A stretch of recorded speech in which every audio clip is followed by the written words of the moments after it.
The best healthcare is there in ways big and small. There when we most and least expect it. We may not see it, but we feel it. It lets us know we're not in this alone.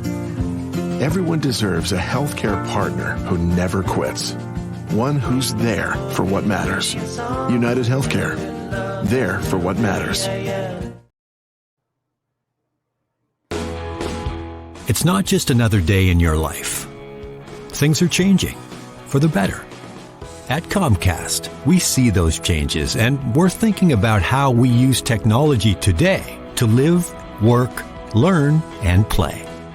And we're building for the future now, so we're better prepared for the wants and needs of tomorrow.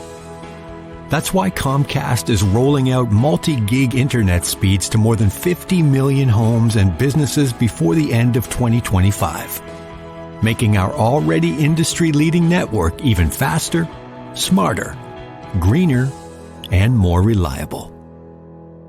Over the decades, Comcast has been your partner, working hard to serve your community, and will continue to be your partner. We're expanding our gigabits so you can enjoy the tiny bits that matter most. Want your boss to put some real action behind the rhetoric when they talk about making your workplace more inclusive? Find out how to hold their feet to the fire and demand diversity on the Diversity Dude podcast. Hello there, and welcome back to the Diversity Dude podcast. I'm your host, Lambert Fisher, award-winning author and marriage family therapist and national speaker on the topic of multicultural awareness and diversity. And if you haven't heard already, this Saturday, August 12th, I'll have the honor of being a featured speaker at this year's TEDx Minneapolis event at Orchestra Hall in Minneapolis, Minnesota. If you happen to be in town, I welcome you to participate as I bring a relationship-strengthening perspective to this year's theme of creating an atmosphere of intersection and connection. For tickets, visit www.tedxminneapolis.com. And as usual, in everything I do, whether it be through my one-on-one relationship building efforts as a therapist or my informing and empowering efforts as an author or speaker, know that my personal mission is to do my part to improve the world, one strengthened relationship at a time. So today I want to share with you a few encouraging words about whether to ask or not to ask. This is something that I've shared previously, primarily with my fellow mental health professionals, but I believe it can be just as helpful no matter what personal or professional environment you may find yourself in. As I mentioned previously, when I'm not providing direct counseling support to individuals, couples, and families, I am doing my best to equip helping professionals in a variety of fields in their efforts to meet the greatest variety of cultural needs possible. While many reasonably assume that there'll be a significant amount of pushback in this endeavor, while that does exist, I've been pleasantly surprised by the amount of genuine desire there is to increase one's knowledge, understanding, and effective support cross-culturally to those whom they serve, as well as their colleagues in the broader community. That being said, during the process of increasing one's cultural competence through personal experiences, however limited they may seem, combined with personal training, the genuine question often arises as to whether or not it's acceptable to ask someone about their experiences culturally, good or bad, historical or witnessed personally or experienced. For while the motivation behind the question is positive, there's a caution that it would not be interpreted positively, such that a genuine desire to improve their cross-cultural relationship might result in unintentional offense and increased damage to the personal or professional relationship. For many, this naturally leads to not saying anything at all. However, while that may seem safer, it's possible to associate silence with negative intent as well. In order to understand this, we need not look any further than the childhood lesson of if you don't have anything good to say, don't say anything at all, to see how someone could interpret silence as someone else having only negative things to say and choosing not to say them. Because of this, and in consideration of those who have genuine thoughts, feelings, and desires to increase their knowledge and understanding in ways that benefit everyone, I want to share a few tips and strategies for learning how to ask culturally considered questions. And while there are many ways in which this can be done, poorly or effectively, I want to use this opportunity today to focus on the version of the ask that refers to the trend where a typical casual greeting is replaced by an emotion-filled question. So, how you doing? Except with much more meaning than it previously held. Asking how someone is doing is a very common question among professional colleagues, as it is in non professional life as well. It is genuinely a casual greeting, a courteous gesture of respect, and an acknowledgement of the professional as a person, without an actual expectation of a long conversation in response. This is evident when someone says to the colleague in passing, "Hey, how you doing?" Only to be caught off guard when the colleague actually stops and offers a long personal answer to the question. The unexpectedness of the response reveals the reality that the original question was intended to be more of a casual greeting than a genuine invitation to share. Despite the genuineness of the invitation, professionals of color do not always feel as though they have the luxury to casually accept the invitation to share vulnerability. This is not due to a desire for secrecy, judgment, or to convey a colleague's unworthiness to know, but rather because doing so sometimes comes with the risks that the person may not or may be willing to share. As such, when it comes to asking professionals of color to share how they're doing as it relates to their personal and emotional struggles influenced by the impact of negative personal cultural experiences, it is beneficial to consider a few of the risks that they might feel in response to the ask. Here are just a few of those risks, just to get you started. The risk of polarization. Accepting the invitation to vulnerably share emotional cultural struggles, including past experiences and fears for the future, risks shifting the rapport between colleagues. Oftentimes, prior to the ask, the professional of color had the luxury of cultivating genuine neutral support from their colleagues, regardless of whether or not the colleagues shared the same cultural experiences or values. They could practice managing their emotional struggles privately and strategically sharing about their own experiences only when doing so is beneficial for risk free collaboration, understanding, and growth. However, if the professional of color shares that they personally struggle with an experience or value that the colleague has contrasting or conflicting values about or beliefs about, it may negatively influence future conversations. And depending on the colleague's response, both professionals may walk away from the conversation with changed beliefs about and comfortability with each other. For some, this would be considered an acceptable and beneficial risk, as it helps colleagues present their authentic, true selves in the professional relationships. However, for others, they would prefer to have the choice of when to take that risk, rather than having that risk thrust upon them. The risk of vulnerability. The ask is often a request for someone to be vulnerable in a way that they have not previously been with the person who's asking. It is asking someone to trust that the answer can be received well and not used against them. And while it can be easy to take a lack of automatic trust personally, the reason for the caution often precedes the request.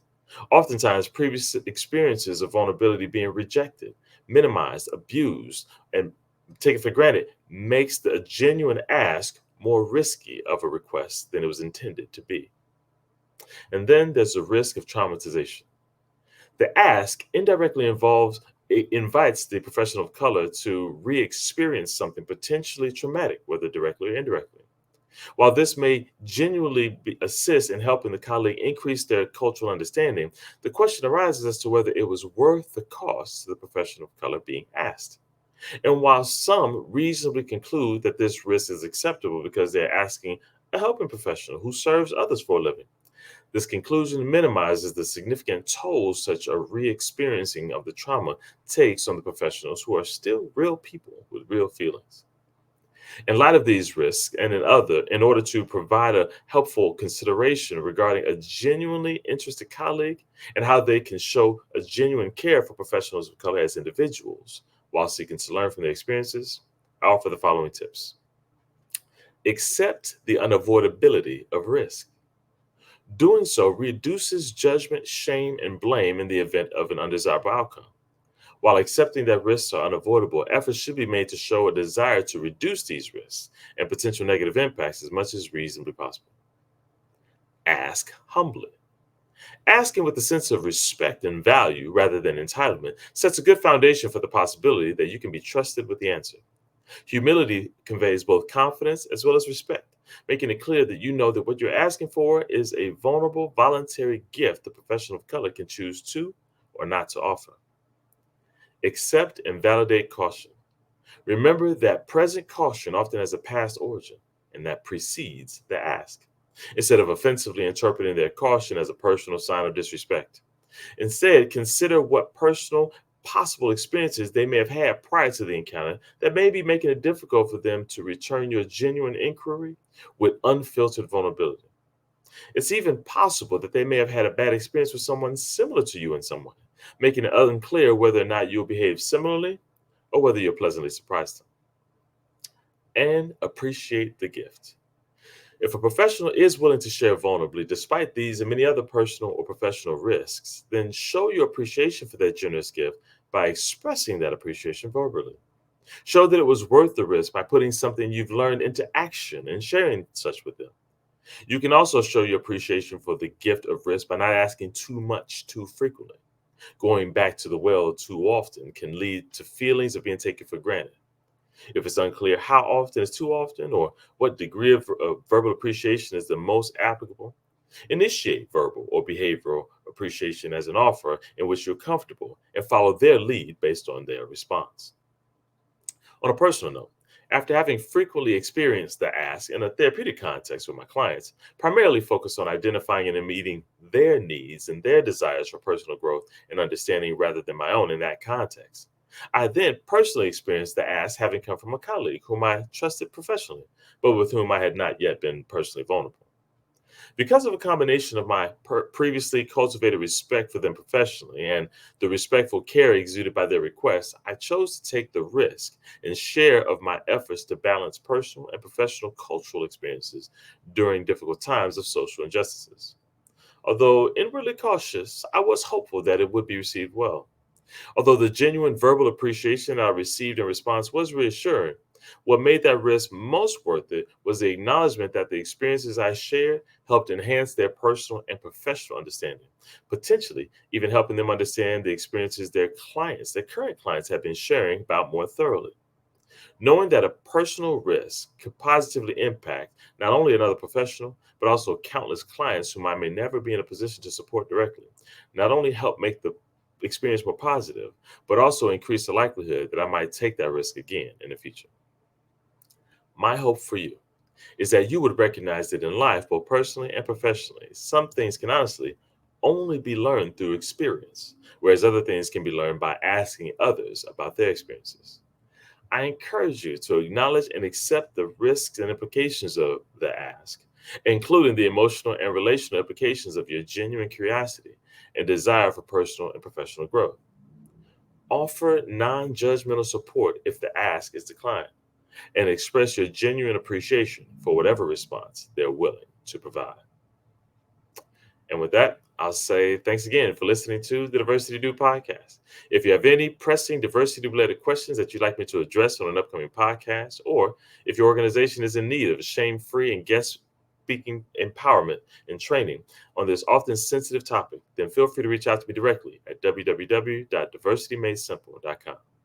And if you know of anyone else who can benefit from a positive and encouraging perspective on this often difficult topic, feel free to send them a link to this podcast. And remember, this Saturday, August 12th, I have the honor of being a featured speaker at this year's TEDx Minneapolis event at Orchestra Hall in Minneapolis, Minnesota. If you happen to be in town, I welcome you to participate as I bring my relationship strengthening principle to this year's theme of creating an atmosphere of intersection and connection. For tickets, visit www.tedxminneapolis.com. And if not, join my email list to get notified when it eventually becomes available on YouTube.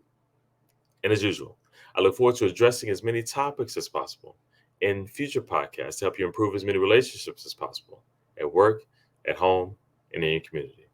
And as always, remember this: you don't need to know everything about everyone in order to have a positive impact on someone. Thank you all for tuning in, and have a great day. Tune in each week and find out how to demand and implement diversity at your job. To hear more, check out previous Diversity Dude shows on ShalettaMakesMeLaugh.com. Hi, I'm Shaletta Brundage. I'm a media personality, podcaster, and a business owner. But my most important role is mom. 3 of my beautiful kids have been diagnosed with autism spectrum disorder. When I didn't know who to trust or where to turn, I found ACRA. ACRA provides home care services to families all over Minnesota. The care is not one size fits all. They know each one of my kids is unique. They listen to what resources we needed and what's best for our family. I've seen my kids grow and thrive with Acra's in-home care. While autism is the most common diagnosis among Acra clients, Acra offers personalized in-home care services for people with disabilities, chronic illnesses, behavioral diagnosis, and mental illness. They work with children, adolescents, and older folks too. Find out more about Acra at their website, acrahomecare.org. Acra helps me provide my kids with a better quality of life. They can do it for your family too.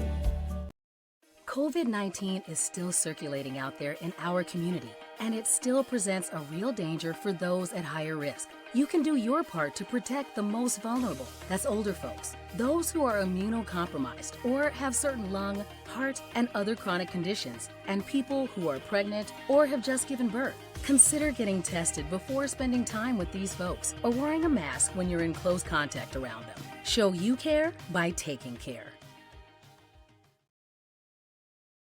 Children's Minnesota, the leader in specialized healthcare for kids, is here to raise awareness, standards, the bar, the stakes, the question, the curtain.